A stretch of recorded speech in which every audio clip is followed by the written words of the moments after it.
జంగి గ్రామానికి చెందిన పట్లోళ్ళ గోపాల్ ముదిరాజు కుటుంబం ఉద్యోగాలలో వారి కుటుంబంలో ప్రతి ఒక్కరికి ఉద్యోగాలు. వారు చిన్నప్పటి నుండి ఎన్నో అష్ట కష్టాలు పడి వాళ్ళ పెద్దలు ఎంత కష్టం వచ్చినా గొప్పగా చదివించి జాబ్ వచ్చే వరకు వారు పట్టుదలతో కష్టాలను సైతం లెక్క చేయకుండా ఉద్యోగాలు సాధించి జంగికే గ్రామానికి పేరు ప్రఖ్యాతలు తెచ్చిన కుటుంబం పట్లోళ్ళ కుటుంబం. జహీరాబాద్ లో ఆనంద్ నగర్ గార్డెన్ లో జరిగిన గోపాల్ సార్ పదవి విరమణ వీడ్కోలు సభకు జిల్లా నలుమూలల నుండి జంగికే గ్రామం నుండి వివిధ గ్రామాల కుల బంధువులు, అభిమానులు, ఉపాధ్యాయులు,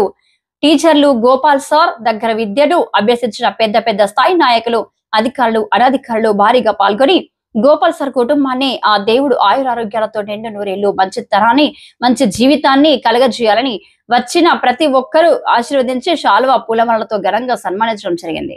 ఈ కార్యక్రమం అంగరంగ వైభవంగా వేల సంఖ్యలో అభిమానులు, ముదిరాజు బంధువులు రావడంతో ఫంక్షన్ హాల్ గార్డెన్ కిక్కిరిసిపోయింది. వచ్చిన వారందరికీ మంచి భోజనాలు ఏర్పాటు చేసి అలాగే గోపాల్ సార్ వచ్చిన ప్రతి ఒక్కరికి పేరు పేరున ధన్యవాదాలు తెలియవడం జరిగింది.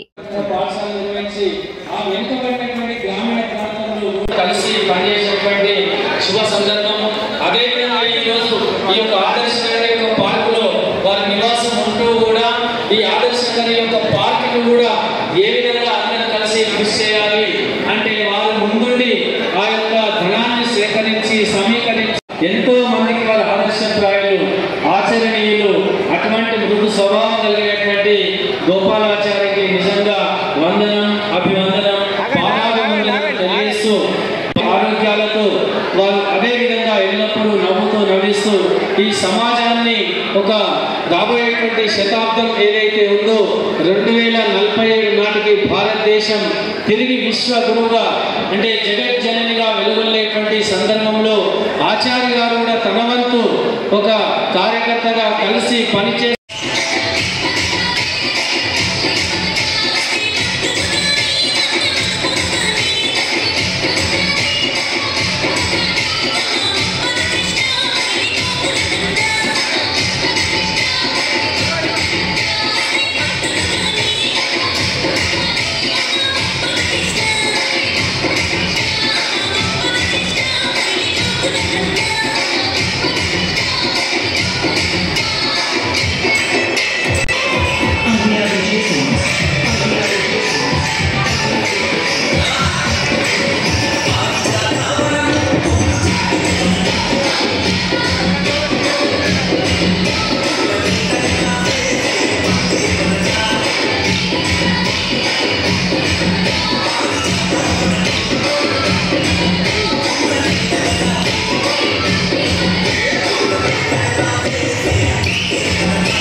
Circle.